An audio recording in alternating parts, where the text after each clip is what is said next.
Welcome back to JVM Internals Crashcasts. I'm your host Sheila, and today we're diving into an exciting topic that's shaping the future of Java: Project Loom and virtual threads. We're currently in our Beyond Expert season, exploring advanced topics and future directions of the JVM. Joining me as always is our JVM guru, Victor. Hey Victor, ready to unravel the mysteries of Project Loom? Hello Sheila. Absolutely, I'm excited to discuss Project Loom. It's a game changer for Java concurrency, and I can't wait to explore it with our listeners. Great. Before we dive in, let's set the stage for our listeners. To get the most out of this episode, you should be familiar with basic Java concurrency concepts, including threads and the limitations of the current threading model. Now, let's kick things off with a quiz question. What's the typical maximum number of threads that a Java application can efficiently handle on a modern system? And why is this a limitation? Ooh, that's a great question, Sheila. It really gets to the heart of why Project Loom is so important. Without giving away the answer, I'll just say that this limitation has been a thorn in the side of Java developers for years, especially when building highly concurrent applications. It's fascinating to think about how this constraint has shaped our approach to concurrency in Java. Indeed, Victor. Now, let's start with the basics. Can you explain what Project Loom is and why it was initiated? Certainly. Project Loom is an open JDK project aimed at making concurrency in Java simpler, more scalable, and more efficient. Its primary focus is introducing virtual threads, which are lightweight threads that don't map one-to-one with operating system threads. The project was initiated because the current threading model in Java, while powerful, has limitations when it comes to handling a large number of concurrent operations efficiently. That's interesting. So, how do virtual threads differ from the threads we're used to in Java? Great question. The threads we're used to in Java are called platform threads, and they're mapped directly to operating system threads. Each platform thread consumes a significant amount of memory and has a substantial creation and context switching overhead. Virtual threads, on the other hand, are managed by the JVM and can be created in much larger numbers with minimal overhead. Think of them as lightweight, user-mode threads that don't require a corresponding OS thread for their entire lifetime. I see. So, if I understand correctly, virtual threads are like a more efficient version of our current threads. Can you give us an analogy to help visualize this concept? Absolutely. Think of platform threads as heavy-duty trucks.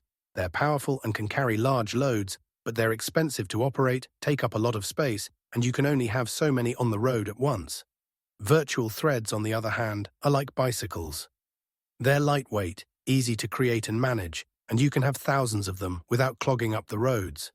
Just as bicycles are great for quick, efficient trips in a city, virtual threads excel at handling many concurrent, I/O-bound tasks.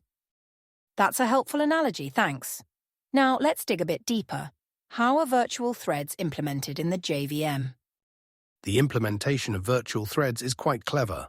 When a virtual thread is created, it doesn't get its own OS thread. Instead, it's scheduled on a pool of carrier threads, which are platform threads managed by the JVM. When a virtual thread performs a blocking operation, like I/O, instead of blocking the carrier thread, it's descheduled, allowing the carrier thread to run other virtual threads. This is called parking the virtual thread. When the blocking operation completes, the virtual thread is rescheduled on an available carrier thread. Fascinating. It sounds like this could greatly improve the efficiency of concurrent operations. What kind of performance improvements can we expect? The performance improvements can be substantial, especially for applications that do a lot of concurrent, I/O-bound work. With virtual threads, you can potentially handle millions of concurrent operations on a single machine, something that's not feasible with platform threads. This is particularly beneficial for applications like web servers, which need to handle many simultaneous client connections. That's impressive. Are there any potential drawbacks or challenges with using virtual threads? Good question, Sheila. While virtual threads offer significant benefits, they're not a silver bullet. One potential issue is that code that holds monitors, synchronized blocks, for long periods can still cause performance problems. Also, while virtual threads are great for I/O-bound tasks, they don't provide as much benefit for CPU-bound tasks. Developers will need to be mindful of these considerations when designing their applications. Thanks for highlighting those points, Victor. Now, how does Project Loom compare to other concurrency models, like the actor model used in languages like Erlang or Akka? That's an excellent comparison to bring up. The actor model and virtual threads both aim to simplify concurrent programming, but they take different approaches. The actor model encapsulates state within actors and uses message passing for communication, which can make it easier to reason about concurrent systems. Virtual threads, on the other hand, work within Java's existing concurrency model, making them easier to adopt in existing codebases. They don't solve all the problems that the actor model addresses, but they do make it much easier to write highly concurrent code in Java without changing your programming model dramatically. I see. So it's not necessarily about one being better than the other, but rather about choosing the right tool for the job. Now let's talk about real-world implementations. Are there any notable examples of Project Loom being used in production yet? While Project Loom is still in preview as of Java 19, many companies and projects are already experimenting with it. For example, the Quarkus framework has added support for virtual threads, allowing developers to easily create reactive applications using familiar imperative programming models. Some financial institutions are also exploring virtual threads for handling large numbers of concurrent transactions. As Loom matures and becomes a standard part of Java, we can expect to see more widespread adoption, especially in applications that require high concurrency. That's exciting to hear.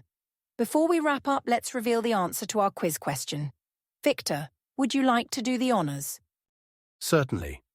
The typical maximum number of threads that a Java application can efficiently handle on a modern system is around a few thousand, usually not exceeding 10,000.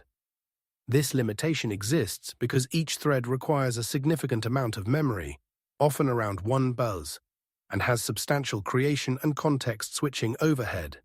This constraint is precisely what Project Loom and virtual threads aim to overcome. Thank you, Victor. To summarize our main points. 1. Project Loom introduces virtual threads, which are lightweight and managed by the JVM. 2. Virtual threads allow for much higher concurrency, potentially millions of concurrent operations. 3. They're particularly beneficial for I/O-bound tasks, but less so for CPU-bound work. 4. While powerful, virtual threads aren't a silver bullet, and developers need to be mindful of their use. 5. Project Loom aims to simplify concurrent programming in Java without drastically changing the programming model. In our next episode, we'll be discussing Project Valhalla and its impact on value types and generic specialization.